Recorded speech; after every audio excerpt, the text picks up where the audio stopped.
Thank you very much. As they say, here goes nothing.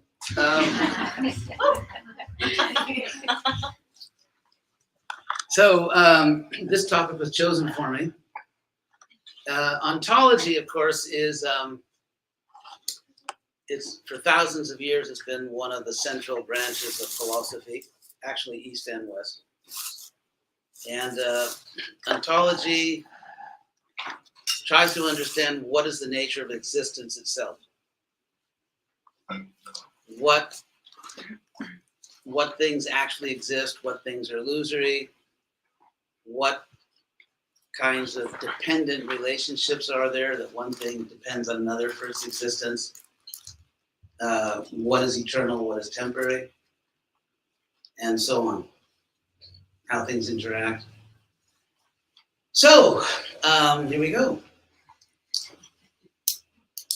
Actually, I think I'll begin with my friend René Descartes, who was a philosopher in France in the 1600s. Very important figure. He actually invented all kinds of things that you use, like graphs, the vertical axis and horizontal axis. He was actually one of the greatest scientists of the century, but he's most famous perhaps for a book he wrote called The Meditations. And he engaged in a very radical project in his meditations. And that is, he posed to himself this question: what if I doubt everything that I think I know? Everything. Is there anything that I cannot reasonably doubt?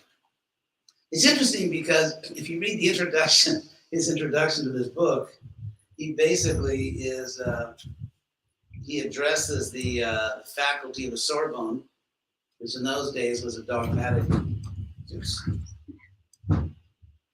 Happens in the best of religious cults. So,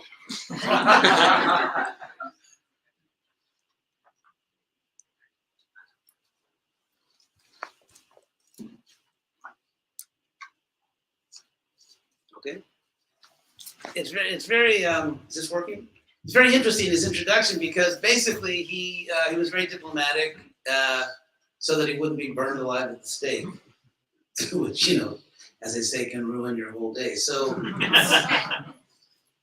so he addresses the faculty of the Sorbonne, and he tells them essentially that, look, any intelligent person knows the truth, which is whatever you guys say, whatever the Catholic Church says. So we all know that's the truth. But there are some people who are so foolish and so unfortunate, they don't have blind faith in the church. And so to help those people, I'm going to engage in this sort of sophisticated thought experiment. I mean, I know what the truth is, but I'm just doing this for people that don't have faith. So he sort of saved his neck that way. But what he does is he doubts everything. And he how can he work his way back to certainty? How can he find his way back to knowledge? And so in this meditation, the first big breakthrough, which is very famous in Western philosophy, is when he declared that cogito ergo sum. I'm thinking, therefore I exist. In other words, the one thing I cannot doubt is my own existence. That's the one thing I cannot doubt. And if I exist as a conscious individual being, then what does that mean about the nature of reality? What kind of world, what kind of reality must I be living in if I exist as an individual conscious being? It's interesting, and here we get to the ontology, that Descartes was convinced that he existed not as part of what I call a corporate radiance that you merge into, but he existed as an individual thinking person. And of course, we can imagine, well, what if this, what if that? Like the typical example, what if the universe is actually ruled by the great pumpkin in the sky or something? There was another, oh yeah, the phone drill. Everyone either donate your phone to me, to to enrich me, or turn it off. So another great philosopher was William James, lived about 120 years ago, whatever, and brother Henry James, the author. And he wrote a book defending, actually this book is called The Will to Believe, defending that it's rational to place your faith in God. And he talks about what he calls living options or real options. In other words, in your mind, you can imagine so many things. Well, what if this, and what if that, and what if actually none of this, none of this is real? What if I'm not real? But they're not living options. They're not options you're seriously could consider. For example, you could suddenly jump to your feet, run away from this talk, and somehow find your way to North Korea, where you will create a new life for yourself. I mean, technically, it's possible, but you're not likely to do it. So now, if you study world religions, so Descartes, I started with Descartes, who felt that the one thing we know more certainly than we know anything else is that we exist as individual conscious beings. And then, of course, he drew other conclusions and eventually restored most of what we consider to be real. So, if you study world religions, whether it's it can be anything, it could be Judaism, Christianity, Islam, certainly Buddhism, certainly all the traditions which now are somewhat incorrectly labeled as Hindu. What you find is there's a great divide. I mean, obviously, people have had hundreds and thousands of different philosophies. I mean, many people flatter themselves that they're philosophers, but if you study all these philosophies, what you find is that basically there are two approaches to the divine, or to God, or to the soul, or to the self, or to ultimate reality, whatever you say. One is personal, and one is impersonal. And again, you find this throughout all religious and spiritual traditions, this great divide. And so here we are, what we now know about ourselves, and what we know more than we know anything else, is that we exist, and that we exist as individual centers of consciousness, and that consciousness is personal. Again, as William James said, we have absolutely no experience of a consciousness that doesn't belong to someone. And so now, of course, there are many meditation paths and things where you try to get away from personal consciousness. The idea being that if you see yourself as a person, you will inevitably be vain or proud or self-centered instead of reality-centered. And since that's obviously an illusion, because when you experience pure consciousness or higher truth, you realize that all of our vanity is an illusion, like that great saying in the Bible, vanity, vanity, all is vanity, or false ego. And so, therefore, it seems like the simplest way to kind of cleanse your being is by giving up all kinds of personal ideas or opinions, or even desire itself, because there's even a philosophy that free will itself is inevitably the act of willing is inevitably an act of mundane ego. And so, is that actually true? Is that actually true? So let's go from the individual psychological level, just kind of go up to the cosmic level for a moment. One thing which is very striking about this universe, actually there's a few things very striking, there's actually a lot of things very striking, but one thing that's really amazing is, in fact, scientists, cosmologists now call it the Goldilocks universe. Not too hot and not too cold, because it's a Goldilocks universe in the sense that if you look at all of the basic laws of nature in our universe, and of course we can't assume that laws of nature are the same in other universes, But at least in our universe, if you look at the laws of nature, it's like fine-tuned to make life possible.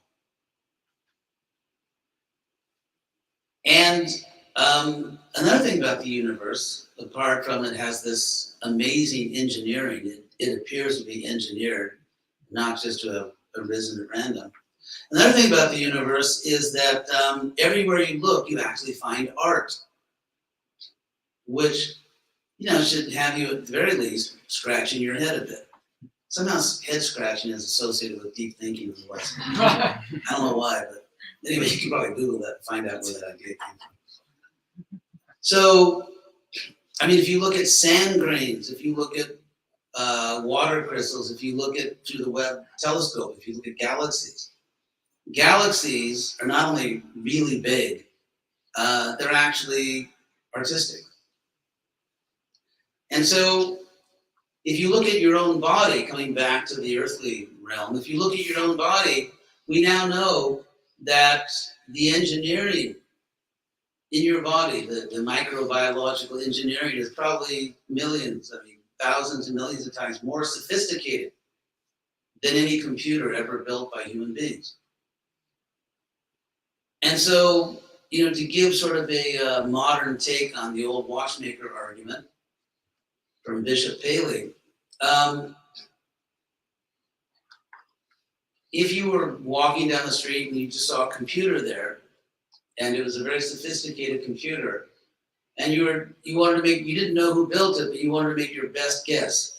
Would your best guess be that the sun shone, some rain fell, there was some seismic shaking of the earth, maybe some lightning strikes, and just by these very simple things, a computer emerged? And not only that, this computer is so sophisticated that, it turns out, then you find another one, it turns out computers are gendered. And somehow or other, just totally at random, the wind kind of blows them and they just happen to have maybe little wheels and they roll next to each other and they reproduce little baby computers.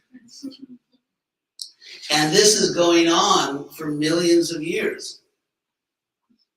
And it just happened from the basic forces of nature: sunshine, rain, lightning, seismic activity, and that's all you need. That's all you need to produce things that are much more sophisticated than our own computers today. So this idea is frankly ludicrous. In fact, it's possible through probability statistics. It's actually possible to calculate the probability of such a thing happening by itself. And the probability turns out to be like, I don't know, septillions of septillions to one against it. In other words, it's ludicrous. It's a complete absurdity, the probability of this actually happening by itself.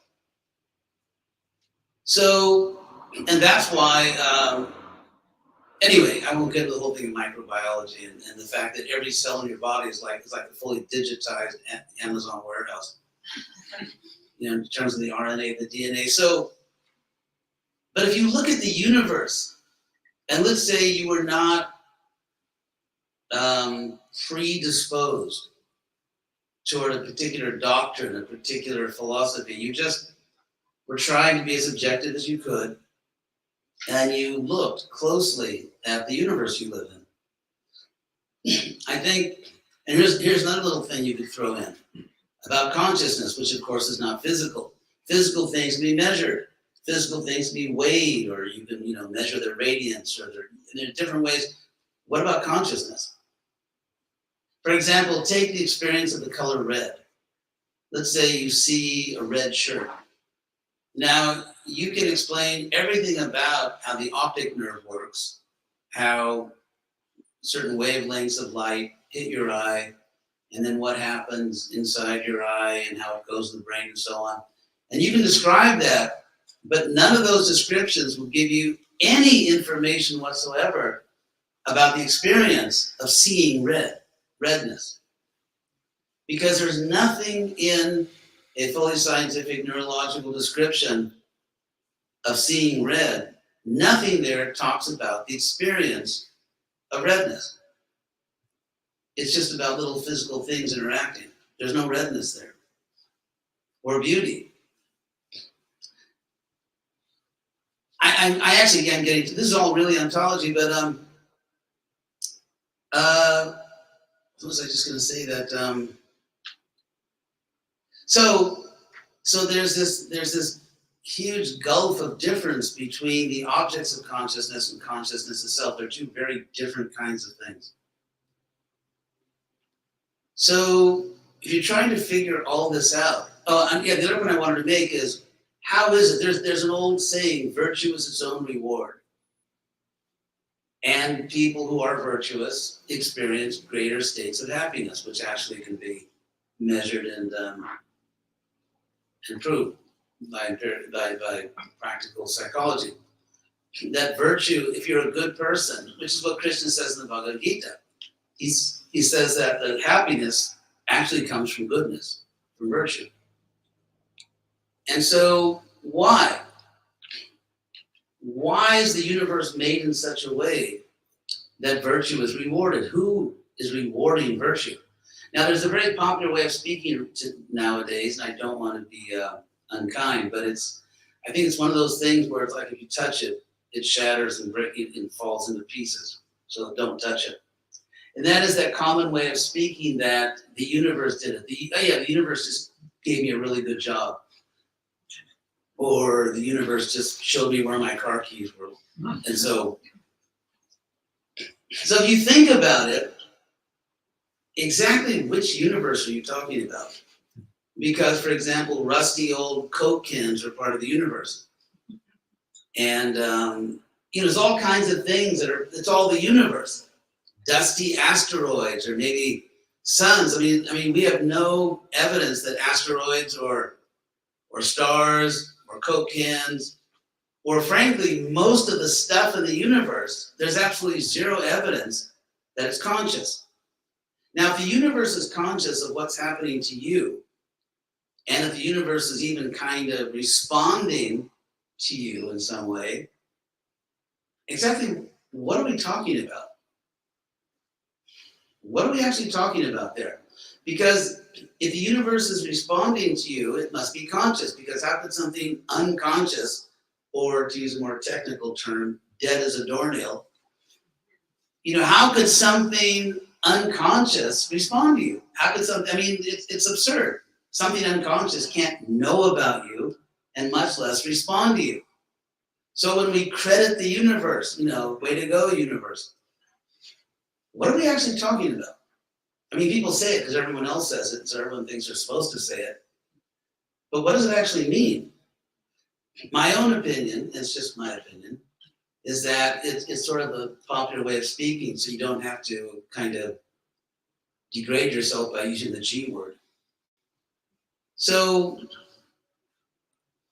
Socrates, actually it's Plato, but using Socrates as a speaker, he says that just as there's a consciousness within the body, or a soul within the body, so there must be a conscious soul within the universe. So if you believe the universe somehow is aware of you and responds to you, that means the universe must be conscious. And so whose consciousness is it? Because as James said, we have no experience of consciousness that doesn't belong to somebody. Every consciousness that we know about is someone's consciousness. So the moral law, the German philosopher Kant, honk if you like Kant, it's Kant in his attempt to justify metaphysics, and sort of ended up almost destroying it, but Kant does say that we all have these moral instincts, because as a philosopher, he's trying to address this issue, how do we know that certain things are right or wrong? How do we know, for example, that genocide is wrong and helping people is right? I mean, how do we know that? We claim we know it. I mean, everyone has opinions on moral issues, whether it's racism or sexism or genocide or this or that. So everyone has opinions on moral issues, but it's the nature of a moral value that is metaphysical. For example, if you say, let's say some person kills an innocent person. And then everyone concludes that was bad, that was wrong, that was immoral to kill that innocent person. Now you can study the physical act of the murder in terms of forensic evidence. You know everything about it. What weapon was used, exactly what angle the weapon was pointed at, what time of day it happened, what were the circumstances, maybe there was surveillance video. So you know everything about the physical act of murder. But then the question is, where is the immorality? It's not in the time of day, it's not in the weapon, it's not, where is it? And what is it? If you say that something, anything, the worst thing is wrong, where's the wrongness? What are we talking about? Or if you say something is beautiful, what are you talking about? Because empirically, we want to talk about empirical science. There's no such thing as beautiful or not beautiful. They're just facts, which Charles Dickens actually satirized in the opening paragraph of his novel Hard Times, where there's some teacher who's a real materialist just saying facts, I want facts, just give me facts. And so if you believe that, for example, genocide is morally wrong, and we weren't just blindly programmed by blind laws of nature to think it's wrong, so that because people who thought it was wrong had a reproductive advantage over people that didn't think it was wrong, which is actually not even the case, because if there were no moral principles in the universe, it's not clear that killing your enemies would always be inefficient. And if and in the physicalist and the materialist view of the universe, nothing counts but efficiency. Nothing is right or wrong. Is that the universe that you actually want to live in? And I wouldn't. So how is it if getting, let's say, to God or to yourself, if you are ultimately, not now, not in Northern California, but ultimately, if the ultimate reality of your existence is not personal, and the ultimate reality of the absolute, whoever ultimately is responsible for your existence, God or whatever word, I guess doesn't trigger people, then how do we come to live in a universe which is so intensely personal, which is artistic everywhere you look? Nature is artistic everywhere you look, which shows irrefutable evidence of the most sophisticated engineering imaginable. A universe in which everyone, if they respond to it, seems to have a built-in moral awareness of right and wrong. Let's say, not talking here about sociopaths and psychopaths, but people who are free from that unfortunate condition, where there's a moral law. Object, for example, let's say someone kills an innocent person. Do you think that's really wrong, or do you think, well, we just say it's wrong because if we tell each other it's wrong, then maybe I'll live longer? But it's not really wrong. I mean, who thinks that killing innocent people is not really wrong? We know it's really wrong, and we know it the deepest part of ourselves. We know it as surely as we know anything. Or here's another one. Let's say you're dreaming at night and you wake up. Now, when you wake up, within a second or two, you conclude that your waking state is somehow more real than your dream state. You can't prove that. Dreams are not empirically available. Because it's, no, unless you have a little tape recorder in your head or something. So how do you know that your awakened state, in your awake state, you are perceiving reality at a higher level than when you're dreaming? How do you know that? How do you know? Here's another one. Access came from Descartes also. How do you know that you are not a brain in the laboratory of some evil genius? In other words, what if there's no such thing as California? What if there's no such thing as Ruffles potato chips? That would really be, for me, that'd be a problem. So, what if there's no Earth? What if your brain is just being programmed?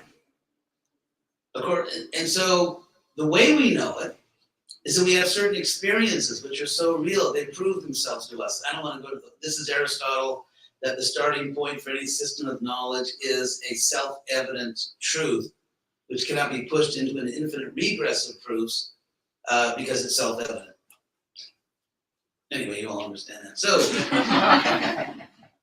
but what I wanted to say there is that think of the many, many things that you take for granted as real, that there's an objective moral law, that there's a real world outside your mind, that some things are actually beautiful, or that when you're awake, you actually are awake. I mean, now, why do we assume all these things? And we assume all these things to be true because our experience of them proves itself to us. It's the quality of our experience that we know we are experiencing reality. So each one of us has, built in, well not, but each one of us has the ability to access through our cognition the highest reality. Each one of us has that ability. And the process to awaken it, to energize it, to refine it, well, ultimately was called yoga. So, yoga, in case anyone was worried, I would not say one word about yoga in this lecture. So, now that I did say yoga, you have to pay me. Just kidding. I'm a volunteer. So, the word yoga actually comes from a Sanskrit root. Sanskrit's a fascinating language. It was the Western academic field of linguistics. Actually, it came about when, in the 18th century, actually 18th and 19th centuries, Western scholars from Europe discovered Sanskrit grammar. Sanskrit grammar is so sophisticated, so scientific, the analysis of language, that the discovery of Sanskrit created the academic field of linguistics. That's a historical fact. So, the way, and it's very interesting because the ancient grammarians of Sanskrit conceived of the language in a completely organic way, in the sense that there are roots. There are actually roots, and these roots grow into words. So there's roots, there's stems. And these words, by the way, are still used in Western linguistics. So, and also they conceive that ultimately, everything ultimately can be reduced to some action. Because even if you're just contemplating something, that's an action. So if you're conscious, I was just speaking yesterday in another place, another city, and someone was talking about consciousness, just consciousness. But there's no such thing as just consciousness, because consciousness has an object. It's just like the English verb know, K-N-O-W, is a transitive verb. It means it takes an object, like I know that, or I know this, or I know the distance from here to Milwaukee. Actually, I don't. But so the same way consciousness has an object. It's conscious of something. It knows something. And so, so yoga, the root of the word yoga is yuj, Y-U-J. And you get other words like, for example, yugma, which means a pair, two linked things. Because if something's a pair, obviously it must be in the same category, because if you say, okay, here's an electric screwdriver and here's a mango, they're a pair. Okay? Maybe in the sense that they both exist. Whereas if you say, I have a pair of mangoes. Anyway, so the word yugma, we have words in English from this Sanskrit root. Words like, for example, conjugal, like conjugal love, which means the most intimate love. So the jug is just yuj. It's the same as for yoga. Or the English word yoke, not the yellow part of the egg, but yoke in the sense that you yoke two things together. You yoke, let's say, a horse or an ox to a plow or something. So to yoke to yoke in English is exactly the same meaning as the English word yoga. Yoga, it's the same word because English is an Indo-European language. So ultimately, yoga means that you connect yourself to the absolute truth. You connect yourself to the highest truth. And the first definition of the absolute truth given in Vedanta, have you ever heard of Vedanta, is Janma Dyasya Jataha, which means that it costs extra to know what it means. So that Vedanta Sutra means that the absolute is that from which everything comes. It's the source of everything. It's the source of everything. And so when we do yoga, and of course, you condition your body to various postures because yoga, you just meditate for a long time. If you don't do the asanas, you're going to get the most horrendous case of cramps. And so they would condition their bodies, they would practice breathing just so they were physically prepared to engage in a long meditation. So to understand yourself, this is actually called natural theology. This is one of the words for it. And that is that it started with the Renaissance. At least it became very popular in the Renaissance because in the Dark Ages, and the term Dark Ages was coined by the people back then who started the Renaissance. They thought, oh my God, these are the Dark Ages. So natural theology means that God, as they put it, God actually gave us two books. Because in the Middle Ages, they would say there's only one book. You don't need to read any other book. And that's the Bible. And of course, you can't read the book because only priests were allowed to read it. And if you tried to read it, they would literally kill you. Real history. Yeah, the first man who actually translated the Bible into English was executed by Henry VIII, who on his better days was a sociopath. So there's a bit of logic. There's a logical principle which the Buddhists actually also use, Buddhists and also people that follow Vedanta used in India, called Satkaryavad. Karya in Sanskrit means an effect, like cause and effect, and Sat means existing, so the existing effect, Satkaryavad. And what it means is that if you study an effect, you can trace out the cause, because causes are present in effects. One simple example, let's say there's an accident on the highway and there's skid marks and one car gets bashed in. Let's say no one's injured. Not make it gory here. So the insurance adjusters come out and they start, taking pictures of the skid marks and they take pictures of the impact and the angle of impact. Why? What's the underlying assumption? That the cause is present in the effect. The cause is present in the effect. For example, let's say we're searching for the cure for a disease. Let's use a non-controversial disease. But let's say we're looking for the cause of a disease. You start with the disease. You work your way back because when there's a causal chain, like there's a cause and an effect, and that effect becomes another cause, so that, chain of cause and effect. And so when you're trying to understand why something happened, why a disease happened, why a war started, how did you ever fall in love with me, considering that I'm a monster?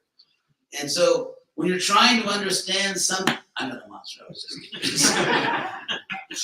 So you start with the effect, and the way we analyze things is by going backwards in time.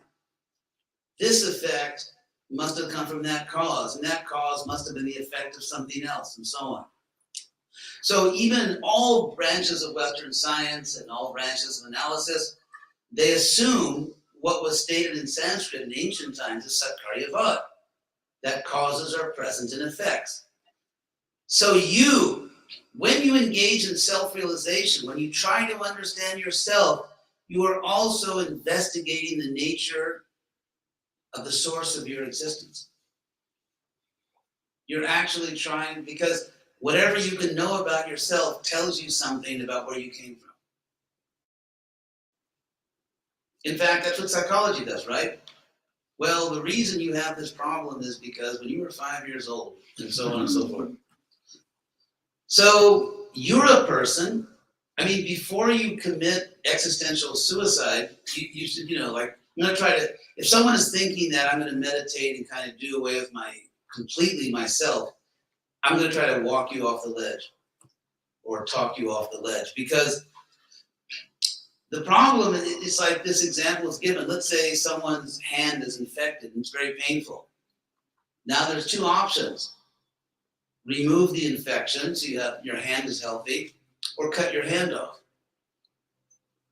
I mean, obviously the better option is remove the infection, not cut your hand off. So before we commit a type of spiritual suicide by concluding that we're not really persons, and that whenever I think about myself, whenever I feel like I'm an individual, that's just false ego. Is it really? Why? What about when you're having very noble thoughts? What about when you actually love someone? Not, because you've got your endorphin factory going. But let's say, for example, that without any selfish motive, you really just love someone. How is that false? If a mother loves a child, how is that false? If you see beauty in nature, how is that false? What part of that is actually false? If you help people, how is that false? So in other words, the problem is that our ego is infected. The word ego is just the first person singular pronoun from Greek, I. And by the way, the word ego comes from Sanskrit. Give you a little historical linguistics here. There is what they called in German, they use the German Lautgesetz, a sound law, where a Sanskrit H tends to become a European G. And one example, I don't know if you've ever heard the word aham, I, like ahankara means the false I. Aham means I in Sanskrit. And if you change the H to G, and vowels are always kind of go all over the place. The vowels, the consonants tell you more than the vowels in historical linguistics. But if you change the G in ego to H, you get the Sanskrit aham. That's what you get. Or another example is Volkswagen. The Wagen part. Because the Sanskrit word for wagon is Vahan. You change the H to a G, you get Wagen, German Wagen. Or, for example, you may have heard the word Maha, which means great in Sanskrit. So change the H to G, and you get the word Magna, as in magnificent, magnify, and so on and so forth. And actually, perhaps the most interesting one is there's an ancient Sanskrit word, Huda, which means invoke, like when you invoke the divine. And if you change the H to a G, you get the English word God, which becomes English God. So, anyway, the most valuable thing you could ever have, the most valuable thing you could ever have is your existence. Because if you stop existing, you lose all your other assets. So, and the fact that you are a free soul, you're not just part of this amalgamated conscious radiance. Frankly, if I was just going to spend the next trillion years radiating in divine consciousness, I think I'd rather go to a basketball game. Frankly. So the point is, we are individual. That's the most valuable thing you have. Because you're an individual, you can love. Not just be part of some ocean of love, you're just like a bubble in it, but you personally can love another specific individual. And you can be loved. You can be seen by another soul. And you can be loved for the best part of you. You can make art, you can make music, you can help others, you're a free soul. It's funny how everyone wants freedom, but the source of all freedom, some people want to destroy in the name of meditation. The source of all freedom is that you are an individual free soul. And so if you use that principle of Satkaryabhat and just try not being a person, see how long that lasts. It's funny because all the greatest teachers of impersonalism that came to America in the 60s ended up having sort of not very impersonal encounters with some of their attractive female disciples. That's a historical fact. I'm not just, I'm not making that stuff up. So that's who you are. Trying to not be a person is like trying to fit a square peg in a round hole. It's not what you really are. And then by Satkaryabhat, if you are really a person, a unique, eternal person, what Krishna explains in the Gita is that you have always existed. Krishna says, Nate Vaham Jatu Nasa. Never was there a time that I did not exist, not Tvam, nor you.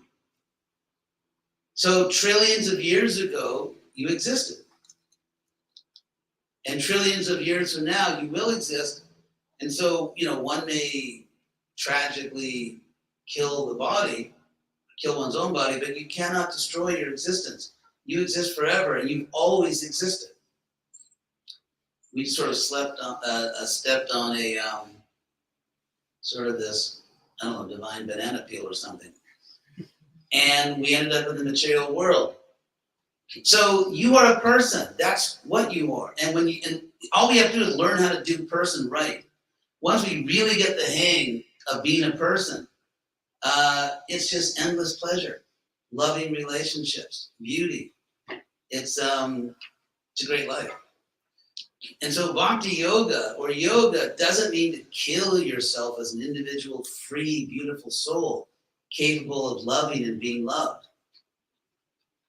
It's meant to cleanse you. It's like when you have a disease, it means there's some foreign agent in your body. Something's not working right. So when you fix it, then you have your strength, you have your vitality.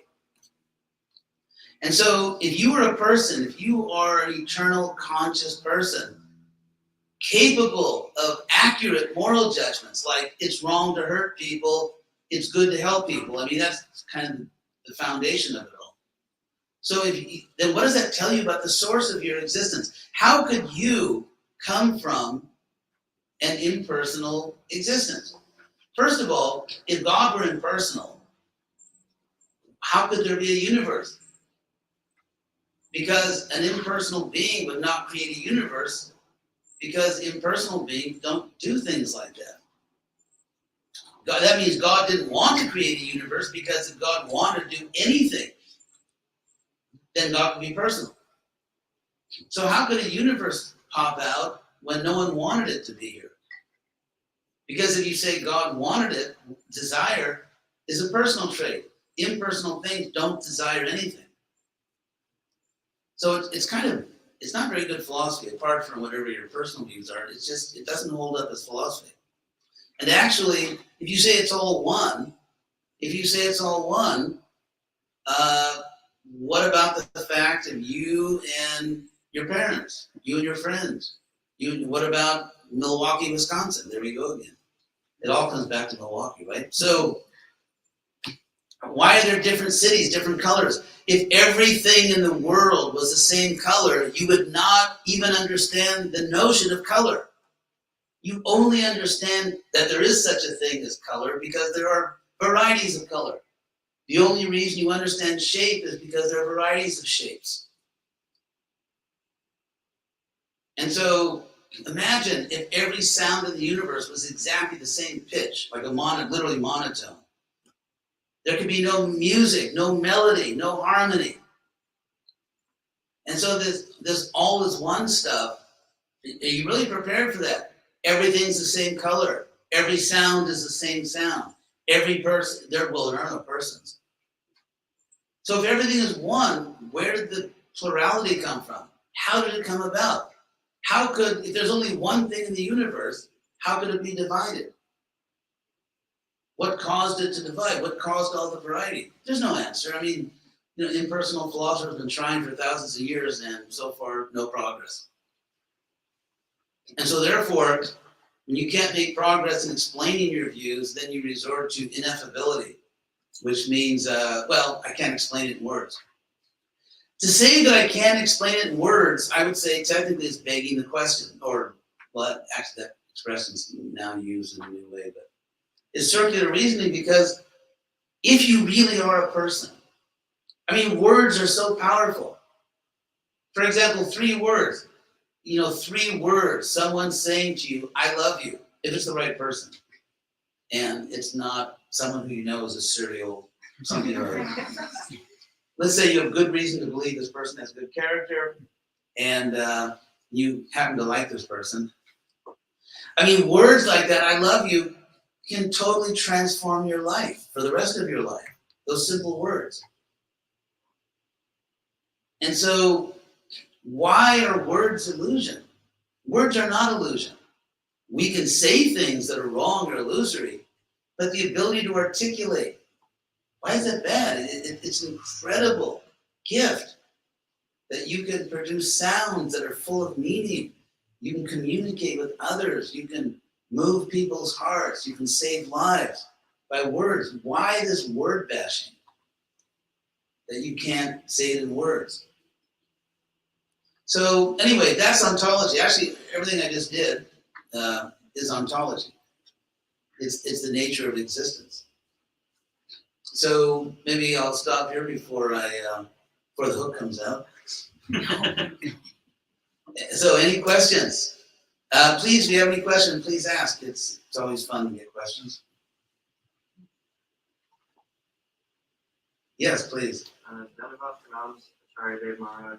Hey, how are you? Pretty good. How are you? Okay. My question was kind of in relation to the last point you just made about how sometimes people say that words put limits on things and they kind of default to saying things that are ineffable. But I guess I was wondering, how does, from the Gaudiya perspective, how do we understand the achintya, like inconceivable part of like achintya? Oneness and difference. Yeah. Okay. There's a doctrine in Sanskrit called Beta Tattva, which is not the name of a sorority, Beta Tattva. It's Beta means difference, and Abheda means non-difference. So just quickly, because I don't want to go too long here. The nature of reality, wherever you look, is that things are one and different. Things are not just one and they're not just different. For example, let's say a healthy relationship. If the 2 people are too separate, it's just, maybe they're just roommates or something. And if the people are too merged into each other, it's called codependency. So if you think about what a healthy relationship is, there's a healthy amount of oneness and a healthy amount of individuality. Take the word word, for example, which technically consists of 3 phonemes. Phonemes are kind of the smallest parts of sounds, irreducibly small. So you have the W sound, you have the vowel R, and the D sound. So you have 3 phonemes, but you have 1 word. Or you can have 1 sentence consisting of a number of words. Or if you consider, everywhere you look, the Greek philosophers, believe it or not, lost sleep over this at night, in the sense that they were, like, what's the relationship between categories and members of categories? Like, horses are one, but all horses are the same category, the category horse. So there's one category, but there's different members of the category. So, or if you look at our relationship with God, there is a oneness. To say that we are one with God is not false. The problem is if you think that's the whole story. Because we can't act like God. Why would God have to go to the dentist and actually need a painkiller?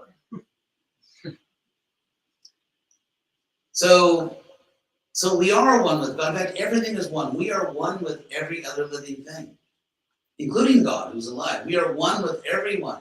There is a oneness, and yet there's individuality. So you get the perfect unity, you get the perfect love, and yet you also get to be a free individual. It's the best of both worlds.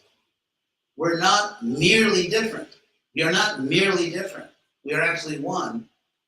And we are not merely one. We are actually individual.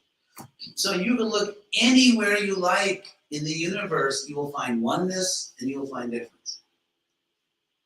And so that is and ultimately that's the perfect ontology. There is oneness, perfect intimacy, perfect love, perfect relationship, and yet there's individuality and variety and originality. Yes. Oh, can you speak a little louder? Trying to draw differences and parallels between the theory of material evolution and the Vedic concept of evolution of consciousness. Yeah. How they differ. Yes. Okay, thank you. Well, first of all, did you all hear that? The theory of the evolution of I guess, living forms and the evolution of consciousness. How they relate. For one, there is one sense in which they actually coincide. And that is, if we study zoology or just study all different life forms, what we find is that the more evolved something is, the more consciousness it has. In fact, in a sense, that's how we rate beings. Like let's say, like you wouldn't say something like, yeah, I just met a snail and he had a great personality, we were sort of non-verbally communicating for hours. Nothing against snails. But so when we say, or when scientists say that creatures are more evolved, they're really talking about neurology, ultimately. Their consciousness. Neurology, by the way, the brain, it conducts consciousness. It doesn't produce it, it just conducts it. So the evolution of, and in human life, so you could say that in lower forms of life, are we still allowed to say that, lower forms of life? I don't know what we're allowed to say anymore. Okay, so anyway, if you just sort of go with the normal sense of that, lower forms of life, they're limited. Just like snails or even dogs or dolphins or or ducks or whatever. They are conscious. Their consciousness is really based on the extent of their neurological development, their brain development, so that at a certain, I am sure some dolphins are smarter than other dolphins and so on. And we know that some, let's say, animals in the wild are smarter because they survive and the other ones don't. So, but still, there's a certain sort of base level. There's a certain basic amount and kind of consciousness which is tied to the brain of a particular creature or its nervous system, just however it cognizes. However, human life is unique in this sense, apart from all the ways in which we're also animals. But we're unique in the sense that the expansion of our consciousness is not simply tied to our brain.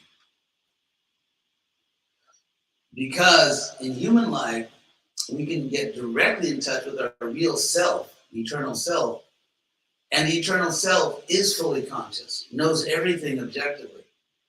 And so if we get in touch with our real self or the soul, then the consciousness, we're actually awakening consciousness.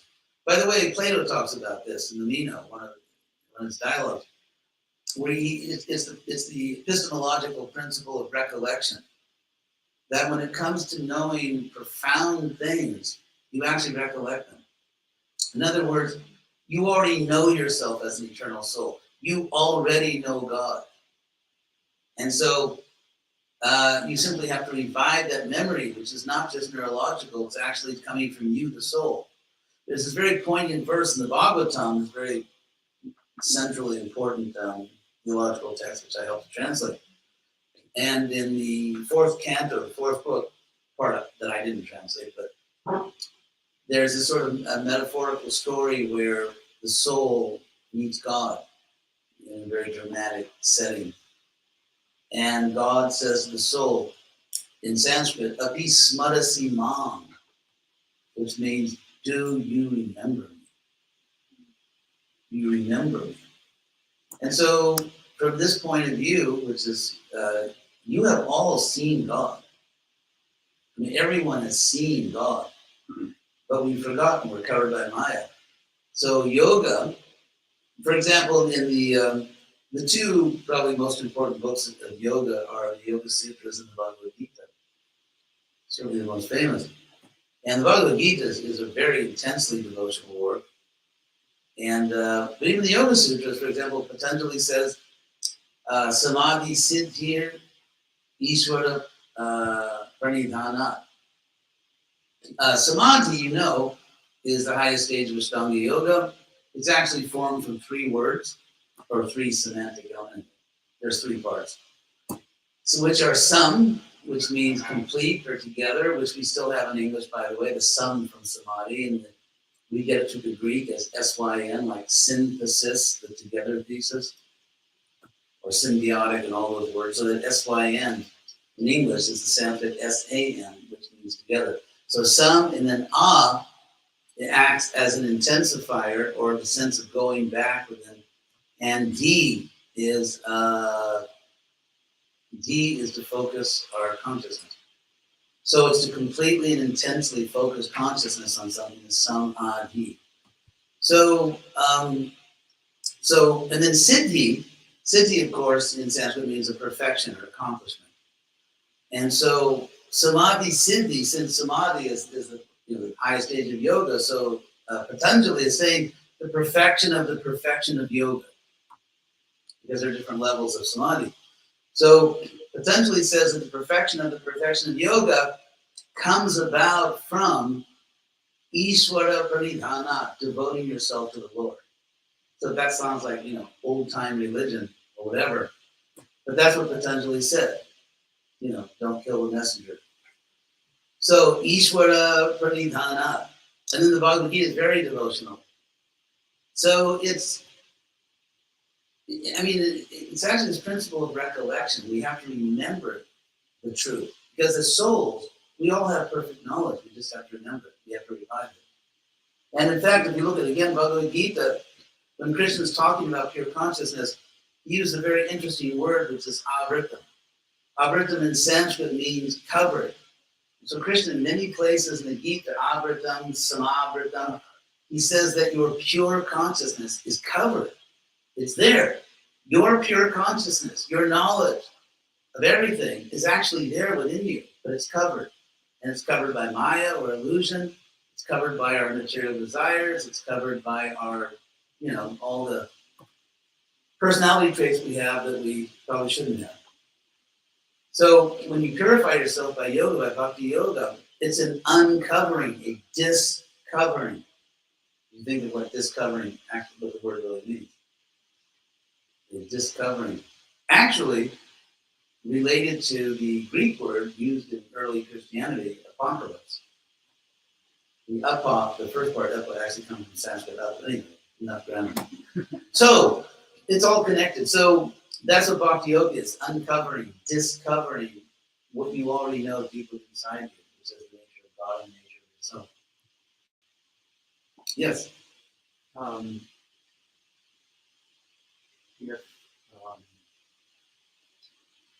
If you uncover and I uncover, right, we come to the same place. Yeah. Although, Can you describe that? yeah, sure. Thank you for the question. Thanks for that lead-in.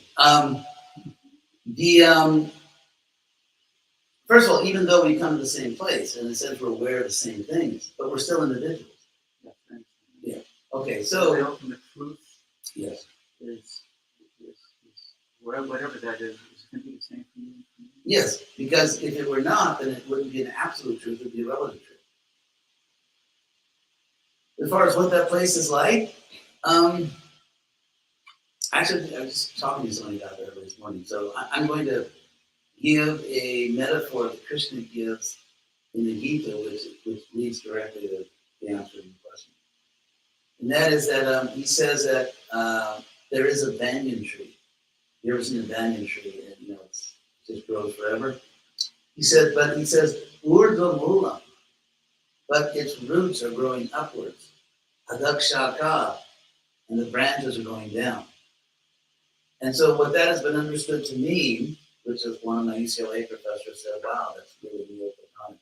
But what that means is that this world, because where do you actually see a tree with the roots going up and the branches down? In a reflection. So if you look, for example, in clear water, still water, say a reflection of a tree, the roots are going up and the branches are going down. And so in that sense, let's say, for example, you look at the reflection of an apple tree. And of course, you can't eat those reflected apples because they're just reflections. And yet, that reflection tells you exactly what a real apple tree looks like. And so in that sense, if you look at the best of this world, that which is most beautiful, most worthy, most virtuous, happiest, it's giving you a picture of the world of which this world is just a reflection. So in that sense, the place where and of course in this world, there's actually a term in Sanskrit, jivan mukta. Jivan means living, and mukta means liberated, the living liberated, like we say in English, the living dead. So in Sanskrit, they have this term, the living liberated, which means that even while you're in your body, you can be liberated and you can become aware of that higher world.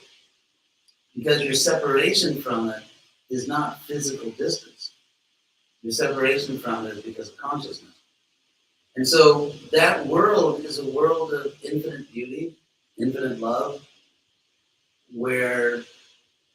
so everything in this world, say dancing, singing, loving, embracing, everything in this world, beauty that we value, is found in its perfect form there.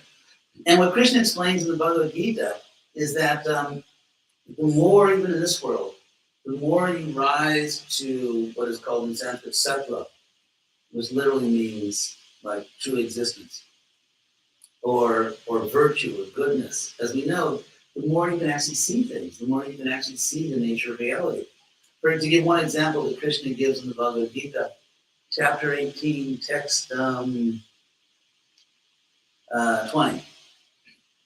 and 21, Krishna says that if someone is in what is called Raja Guna, like sort of this passionate quality of existence, and by here, passion, Krishna doesn't mean like, yeah, my passion is stamped for like, what's meant here in this jargon by passion is sort of wanting to accomplish something to glorify yourself, or because you want to acquire property or money, or you want everyone to admire you. So it's that passion that drives a person to work, to enjoy the fruit of work. Of course, these are key terms in the Gita. So Krishna says that a person, that passionate consciousness, because that consciousness is ayatava, which inaccurate, it's partially covered, we'll see differences as fundamental and irreconcilable. For example, men and women are just different. People of different races or ethnicities are just different. People of different countries are just different. People of different ages are different. Whereas Krishna says that in goodness, sattva, you see the differences. I mean, there are differences in this world, but you see within all those different objects, there is a perfect unity. There's a perfect oneness. And so one person sees that, it doesn't matter, gender, race, this, that, the other thing, because we're all just one. We're all people. That's the sattva darshana, the vision of goodness.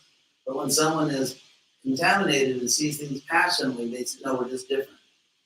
So the extent to which, even in this world, Krishna says, Sattvat Sanjayate Jnanam, that wisdom comes from goodness.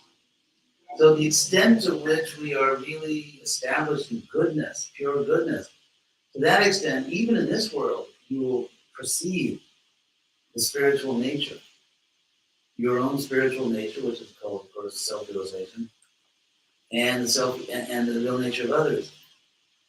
It's interesting because the self-realization, it's like all or nothing in this sense. But when the sun rises, it doesn't just illumine one house, but not the house next door or the other house across the street. When the sun rises, it illumines everything equally and simultaneously. And so, to the extent that you realize yourself as an eternal soul, to that extent, you will see everyone that way. And so if I don't see other people that way, I don't see myself that way. So, and then Krishna, there's the Krishna issue. Krishna is, Arjuna says to Krishna in the Bhagavad Gita, I think chapter 11, Sarvam samapnosi tatosi sarvam. You encompass everything, therefore you are everything.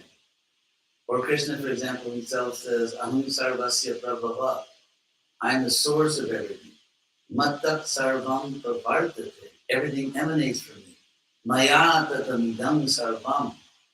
That I pervade this whole world. So, or Krishna says in chapter 7, verse 19, that Bahunam janmanam ante. At the end of many births,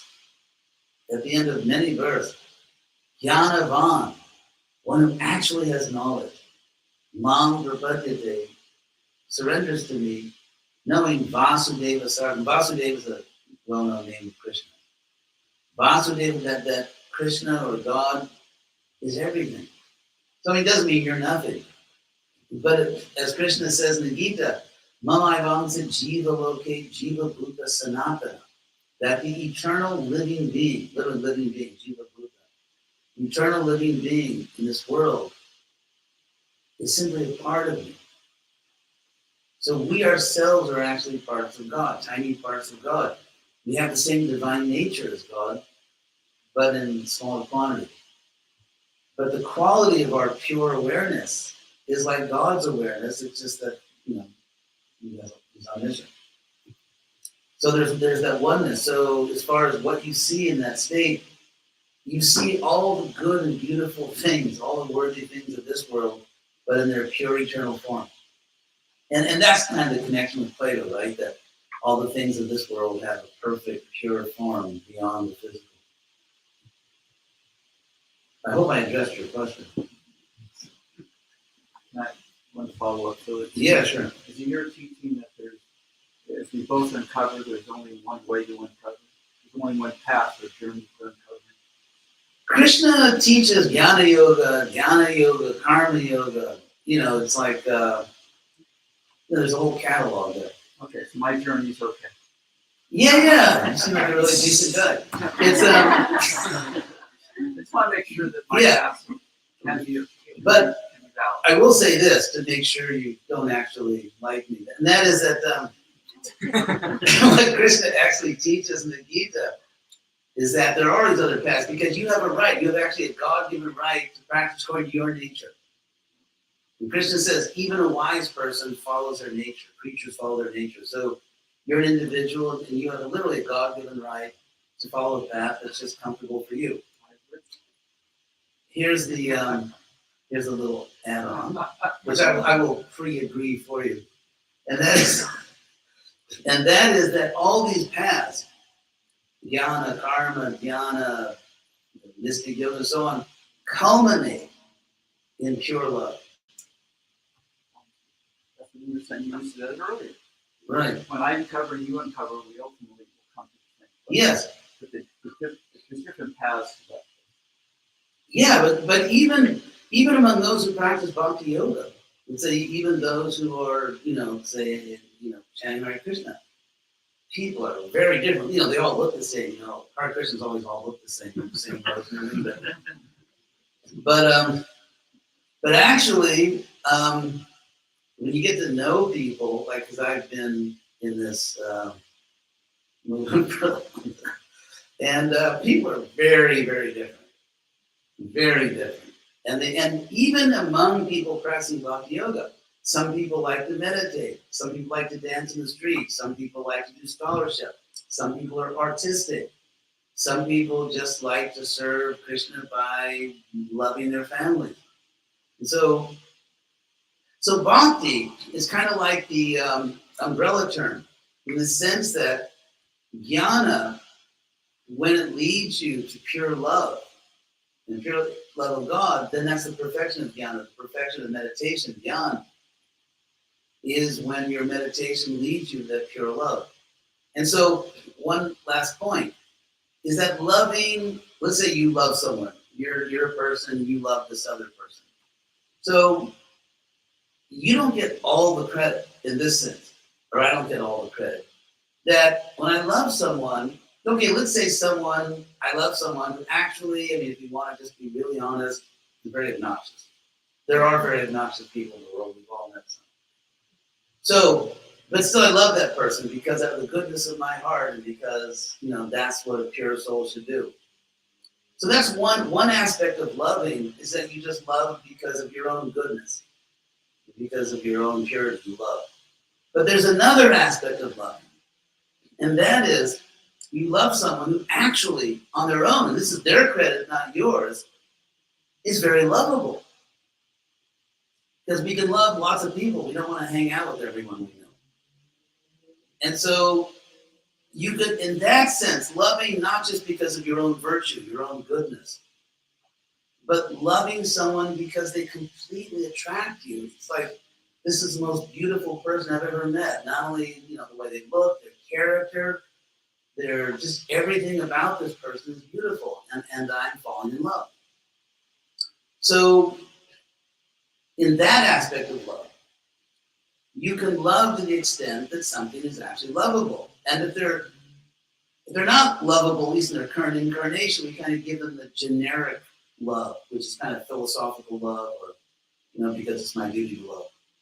But when you really fall in love with someone, not as a duty, not because it's the right thing to do, but you really fall in love with them, then you love them to the extent they're lovable. So the only way that your love can expand unlimitedly, in that sense, is if you love an object which is infinitely attractive. And that being who is infinitely attractive, there's actually a Sanskrit word, Krishna. Because he just went sectarian. Because the word, there are many names of God, and of course they're all names of God. If you mean God, whatever you say is the name of God. But the root Krish in Sanskrit literally means to attract. And Na is taken as an abbreviation of the Sanskrit root Nand, from which you get words like Ananda. And so the verb Nand in Sanskrit means to give pleasure, to experience pleasure. And then intensifies it, so intense pleasure is Ananda. So, so of course one can call God by any name, it's whatever name the person's comfortable with. But still, ultimately, when you say that name, what are you actually referring to?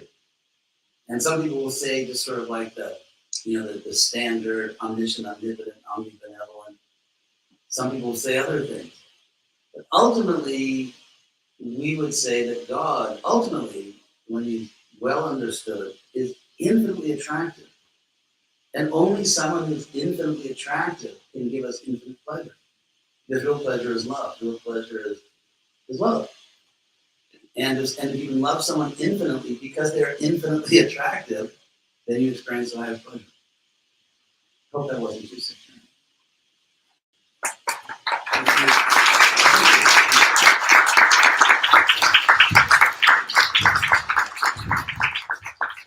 Thank you so much. Let's give a round of applause for Buddha.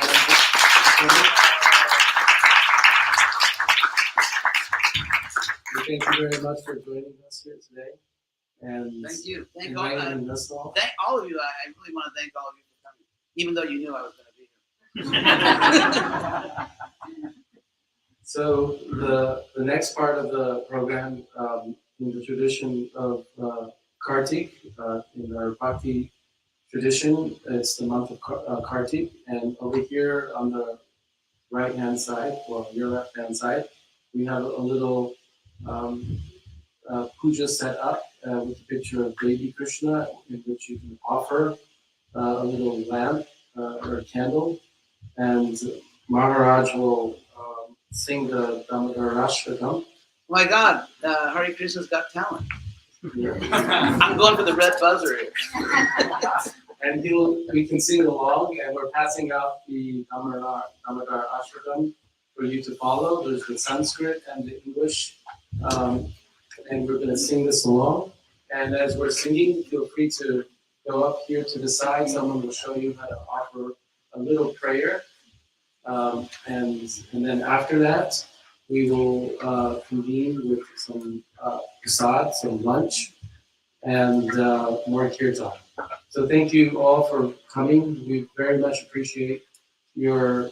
We very much appreciate you coming to this space, and thank you so much.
Is that okay for you? That's not too high or too low for you guys to sing?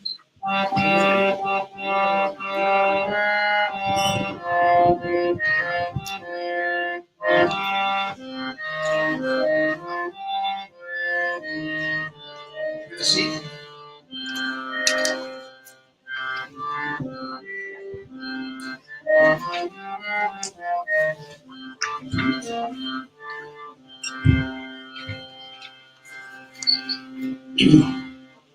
Ready?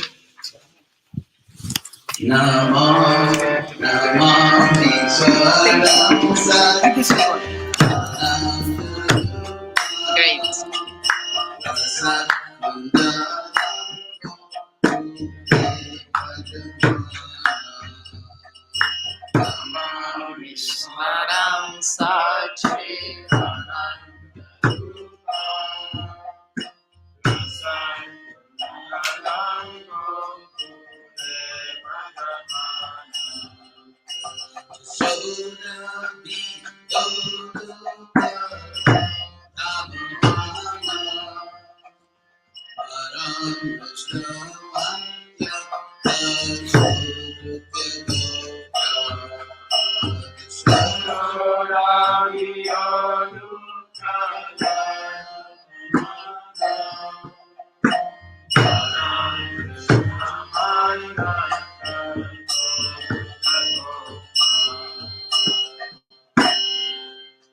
Thank you, everybody.